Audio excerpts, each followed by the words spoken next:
Good evening and welcome to this special edition of Newscene. I'm Alex Miller Pastore. And I'm Laura Kaplan-Nieto. Tonight we take an in-depth look at a movement that started in New York and has taken hold in many cities across the country. The Occupy Wall Street protests are going into their third month, at times peaceful and at other times violent. We'll bring you Occupy stories from the front lines to behind the scenes. We begin tonight with a look back at San Diego's Occupy movement during its first week. We went downtown not knowing what to expect, and this is what we found. Some are calling it the American Autumn, and this week it arrived in San Diego. Inspired by the Arab Spring and in solidarity with Occupy Wall Street, New York, thousands descended on downtown San Diego over the weekend to protest social and economic inequalities. I've been unemployed for like 2 years. I've not been able to pay my rent for the last two and a half months. The middle class and the working poor are getting beat bad, and we're tired of it. We're fighting back. Occupy San Diego's first night was spent in Children's Park. The next day, as many as 3,000 marched their way to the Civic Center concourse, where 100 tents now populate the plaza. Everyone is welcome to speak out. Human life has no barcode! This is class warfare right there! Please help us make this change a non-violent one. And some voices are even being heard. The protesters gained support on the state level this week from State Senator Christine Kehoe. I have to say that I'm very sympathetic to the people that are organizing here in San Diego and around the country. And I can understand why people want to get out and express their concerns that the system needs to change. For occupiers, how that change will happen hinges on an agreed-upon decision-making process. In terms of 100% consensus, has been something that is extremely divisive to this group. I understand your frustrations. Your frustrations are shared with many people. Many are questioning the consensus method inherited from Occupy Wall Street, New York, a point of contention that could make or break the movement. And while the adults may grow weary at times hashing out their differences, one little guy has enough enthusiasm for them all. Occupy San Diego, lemonade! Occupy San Diego! Occupy San Diego, lemonade! Despite off-and-on difficulties occupiers are having with each other and police, they continue to remain dedicated to the movement. The #1 slogan of the Occupy movement is "We are the 99%," and protests have drawn support from very diverse sections of the population. Reporter Jim Smith talked to one particular group who feel that participating in Occupy San Diego is a duty they owe their country. The veterans are involved. They've been on the front lines from Boston to Washington, D.C., to including even down here in San Diego. If you're not going to have the decency to let people have housing, to get people in housing, let them have some tents. Like, you know, it's bullshit. People started getting arrested for having their tents up in a public area. And when I heard people were getting arrested for that, then that's when I knew that people like me, soldiers, people who protect those who can't protect themselves, were needed. They've been strong supporters coming out to protect what I would term people's First Amendment rights, the rights to freedom of assembly, the rights to freedom of speech, and the rights to petition their government for redress. 4 American military veterans, including members of Iraq Veterans Against the War and Veterans for Peace, have been brutally attacked by police in Oakland during recent actions related to Occupy Oakland. One of those is Scott Olson, an Iraqi war vet whose skull was fractured during a confrontation between police and Occupy Oakland protesters. Olson was released from the hospital last week and vows to be back on the front lines as soon as possible. Though not as volatile as Oakland, vets and other occupiers in San Diego face their own problems. The kids that are down at Occupy San Diego, they have an absolute right under the First Amendment of the United States to peacefully assemble and redress their grievances against their government. But yet the government here in San Diego puts the police department on those people to rout them out of those facilities.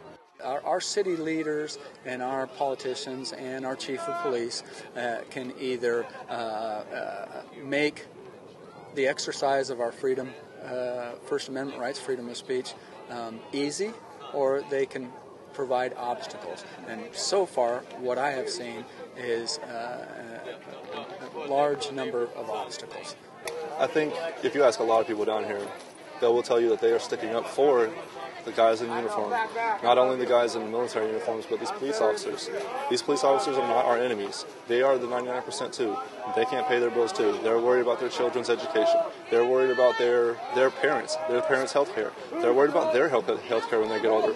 These are not our enemies, and it's sad that they have to come down here and corral us because their bosses tell them to.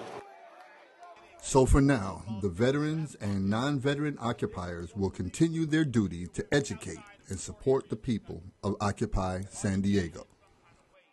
The veterans take very seriously their oath to uphold and defend the Constitution of the United States. The vow I took, I don't think there's a sundown clause on that. That's still in effect. This is Jim Smith for Newscene. Military rules prohibit active service members from publicly protesting in uniform, so many in the military are devoting their time and resources instead. A key element of the Occupy protests is the 24-hour presence of its participants. Protesters have been criticized for making the parks and plazas they inhabit across the country unusable to the general public. And there are some who claim the homeless have clearly benefited from the occupations. Reporter Amanda Brandeis has the story. Of San Diego house thousands of people. Families, veterans, teens, senior citizens. The streets don't discriminate. When the lights really start to go down, what you see is a whole set of citizenry, the homeless people that come out. And oftentimes they have no more than a thin piece of cardboard between them and the concrete. Jack Doxey hands out sleeping bags and ponchos to the homeless, seeing how harsh life on the streets can be firsthand. Over 6 weeks ago, some of the homeless found refuge at 3rd and C in downtown, home of the Occupy San Diego movement. The homeless joined the fight, and the community embraced them. They get daily meals, receive clothes, blankets, and even checkups from volunteer nurses. Occupy gives them a safe environment. And for the first time in a long time, they say they've been given a voice. First they felt a little bit like, are we allowed to be here? Can we be here? And by the end of it, they were picking up trash. They were helping, they were volunteering and being active members of our little village. Tents filled the Civic Center Plaza. Roughly 2,000 people coming through on a daily basis, feeding about 400 people a night, most of which were homeless. But now it's completely empty because of a San Diego municipal code, which protesters are currently trying to fight. The ordinance allows police to selectively cite people placing any item on public property, like tents, signs, and bags. Lawyers representing Occupy protesters filed for a temporary restraining order, saying it's unconstitutional. Because protesters can't have tents for now, the homeless have helped keep the movement alive by continuing to camp out at night. Ludwig says the homeless have been helping the Occupy San Diego movement as much as it has been helping them. The bottom line is we're all homeless and we're all on the same team. And we're all fighting the cops for the same reason. Protesters plan to continue occupying until real changes in the system are made. I feel good. I feel good. As an 80-year-old person, I feel good. Why do I feel good? Because of Occupy San Diego, Occupy Wall Street. For now, a life on the streets for some of San Diego's homeless feels more like a home. I'm Amanda Brandeis, Newscene. Occupy San Diego is taking donations for distribution to the homeless. Drop-offs can be made at 3rd and B downtown. Historically, students have been at the forefront of protest movements. The volatile climate on college campuses in the 1960s comes to mind. Students at our own city college staged a walkout in solidarity with the Occupy movement back in October. Reporter Annette Chacon was there.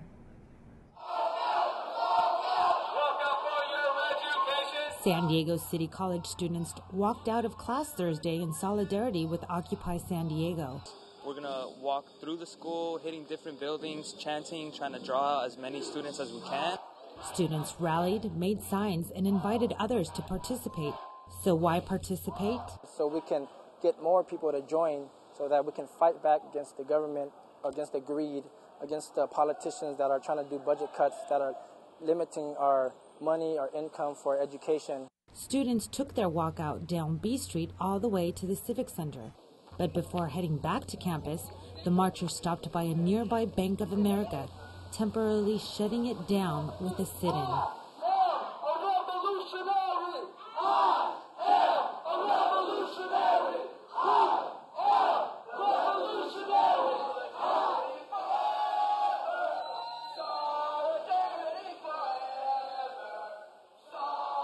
Seasoned activists were on hand and encouraged by students' participation. The Occupy movement of today is involving many, many, many young people. That's what's needed. That's what this country needs. It needs the young people of the country to be involved. And that's what's happening. It's very inspiring. It's great. And it's going to be something that they will be part of and remember for the rest of their lives. With photojournalist Alex Miller-Pastore and Ned Chacon, Newscene. As more city governments clear protesters out of public spaces, the Occupy movement may be abandoning parks for college campuses, meaning we may see even more student involvement in the future. When we come back, we take a look at whether or not San Diego police have been heavy-handed during protester arrests. And a closer look at the scene in Civic Plaza, an activist files a report from behind the lines. Stay with us.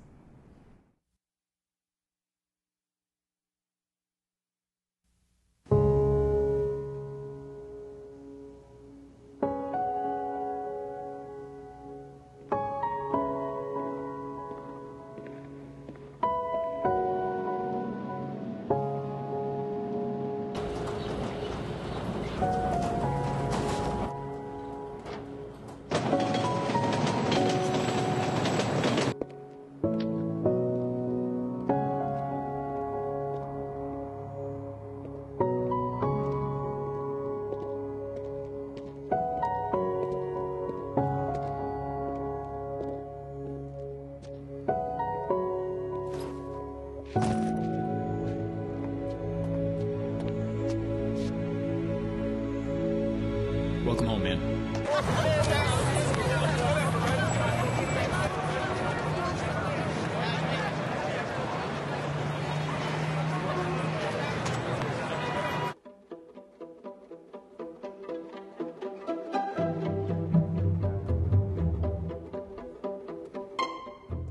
For over 2 months now, thousands of people across the country have camped out in parks and public spaces to protest Wall Street and the greed and corruption they perceive in corporate America. But protesters are not the only San Diegans spending the wee hours at Civic Center Plaza. Police officers have also had a constant presence as well. We talked to some of those in charge of keeping the peace at Occupy San Diego.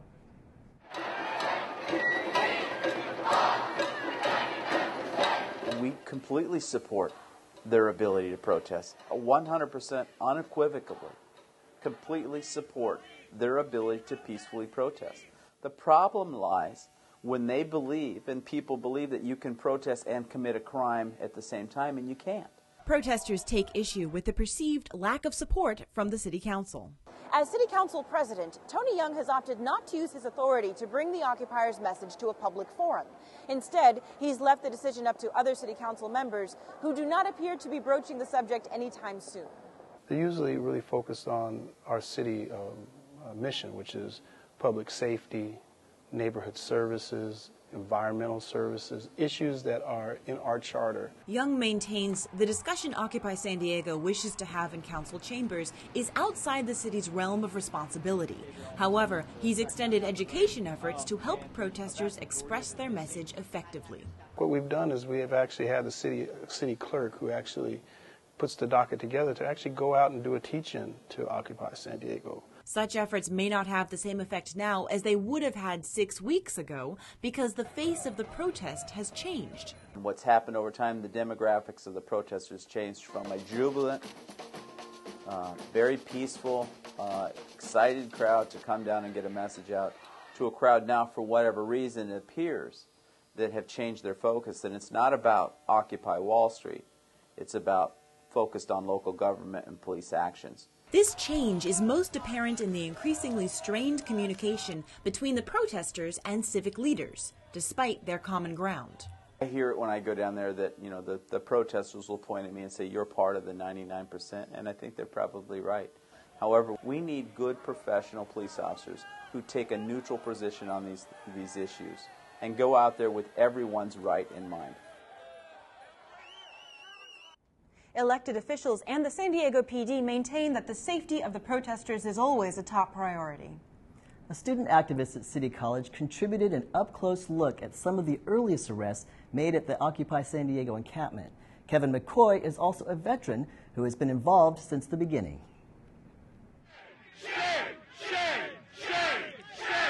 Occupy San Diego protesters took to the streets Friday to march in solidarity with Occupy Oakland in support of injured Iraqi war veteran Scott Olson. The San Diego Police Department has come under scrutiny from the public for over 60 arrests in the impounding of personal property in tents this weekend. Some of those arrested were kept in paddy wagons for 5 to 8 hours with no bathroom breaks or water. In the paddy wagon, a girl defecated and 2 girls urinated because they were shackled and they had been woken up out of their sleep, so they had to go to the bathroom really bad, and that's what happened. It's pretty gross.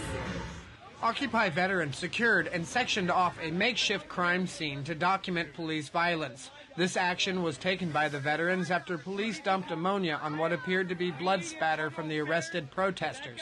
An hour later, after a call to SDPD Internal Affairs, a single officer was dispatched to take samples of the evidence. As protesters watched over the officer, it left future generations wondering who started the violence. Police. I've seen the violence from the police. I've seen them push people. I've seen them, shove people and stuff like that. I don't think it's right. Angry veterans and active military formed a line in front of the police, allowing Occupy San Diego protesters to continue their activity. By the end of the weekend, lone veterans stood guard protecting the flag in the plaza. I'm Kevin McCoy with Newscene. We asked Assistant Chief Long to comment on the incident in the paddy wagon. He says arrested protesters were held at a booking location for an inordinate amount of time. The Sheriff's Department has remedied the situation by adding additional restrooms to the site and ensuring everyone has a chance to use them. The movement may have started peacefully and with a real sense of optimism, but as weeks have passed, there have been incidents of both police and protesters behaving badly. Phoebe O has more on how the movement has changed. Conflict and confrontation. It started out as a peaceful protest, but over the past few weeks, some demonstrations across the nation moved in a different direction. At UC Berkeley, dozens of demonstrators clashed with police as they tried to set up encampments. Students captured scenes like this one on tape of police using batons to beat protesters.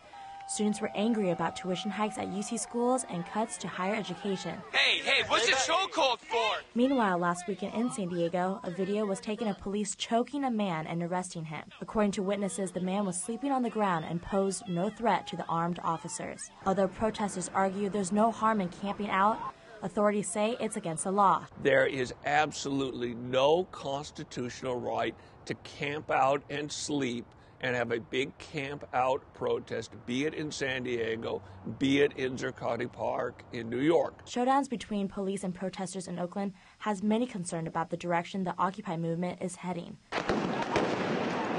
A former Marine and Iraq war veteran, Scott Olson, suffered a fractured skull when he was hit by a tear gas canister. A news station at the scene recorded video that showed police throwing projectiles at people trying to help the wounded vet. I was trying to carry him away and they shot me in the side. What was that? It was a rubber bullet. The Oakland Police Department says they had to use excessive force because they were scared things were going to get worse. In Seattle, Washington, police blasted protesters with pepper spray. Handfuls of people had to pour water or milk into their eyes and noses to help relieve the burning.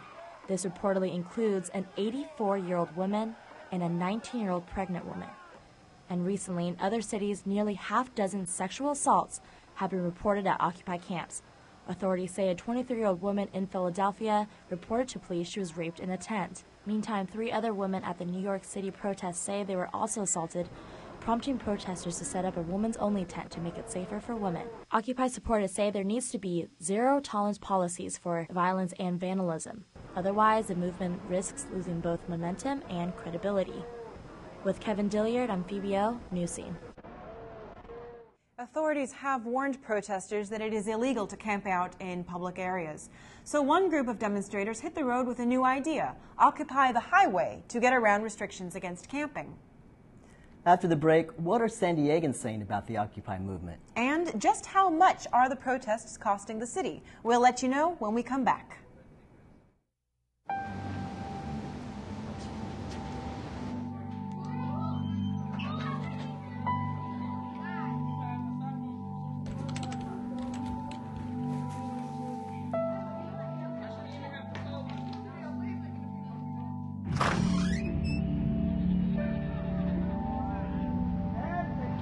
When life's this hard, it's no wonder 7,000 students drop out every school day. Visit boostup.org and help kids in your...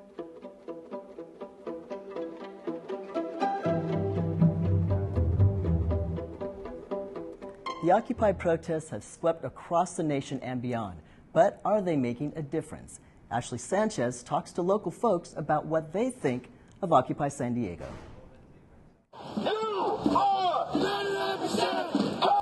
As the Occupy movement spreads, more people are beginning to understand it. A recent CNN poll shows 64% of Americans have heard of the movement.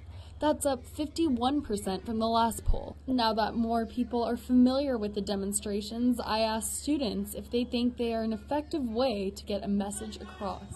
Well, it's getting a lot of people to notice things and like spreading knowledge, so only good could come out of it. We have to build a foundation. We have to have concrete. We have to have, set details on what we believe and what we want to accomplish.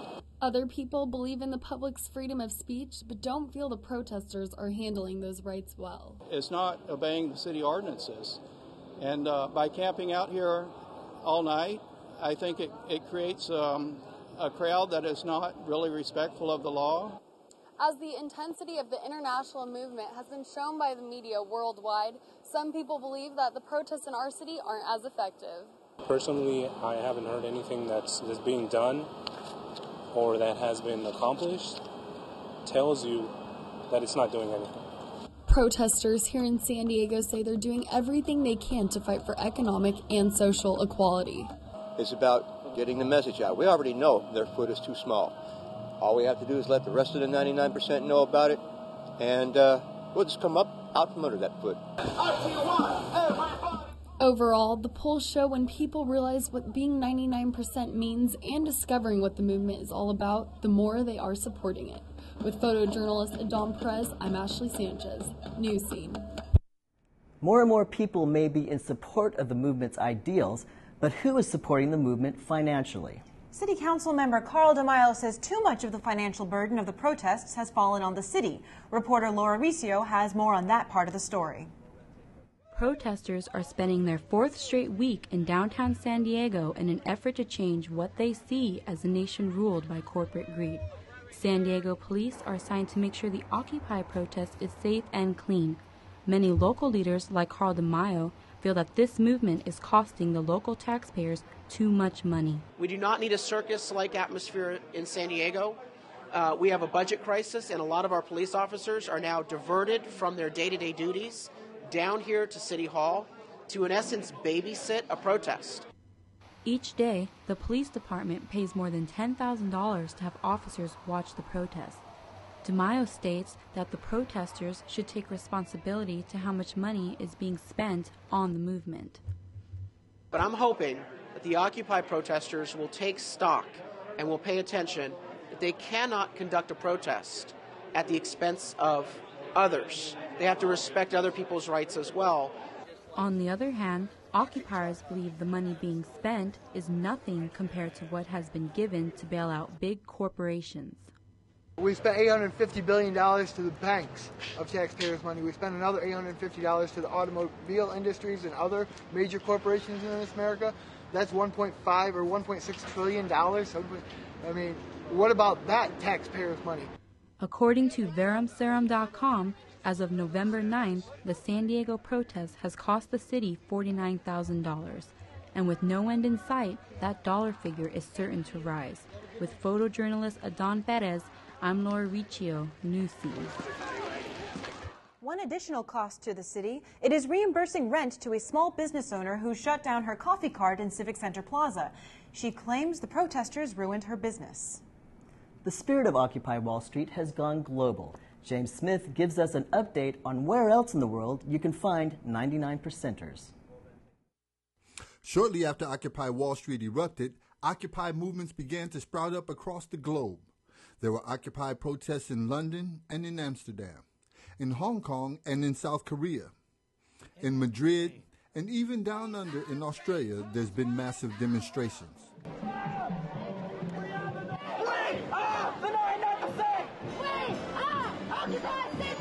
One of the more publicized protests took place in Rome, where over 70 people were injured. More than half of those were police officers. In Vancouver, occupiers supported the Bank Transfer Day on November 5th as a sign of taking the power away from the banks. They're posting obscene profits. The CEOs are making ridiculous salaries. Banks are owned by their shareholders. Credit unions are owned by their members. Occupiers are being told in many places to take down their tents and vacate the premises, even in Canada. We're still hoping that the majority of the people will leave and that there won't be any violence down there and that there won't be any arrests. Now, I know that that's probably a tall order, but that's what we're still hoping for. It is unknown at this time where the Occupy movement is headed or how long it will last, but we definitely know the world is listening. This is Jim Smith for Newscene. Although the face of the protest has changed, Occupy Wall Street is still going strong. Related protests like Bank Transfer Day and last week's Day of Action seem to have reinvigorated the movement. But just how long it will all last remains to be seen. Thank you for watching this special edition of Newscene. We'll be back next week with our regular format. From all of us here at City College, here's wishing you a very happy holiday. Good night.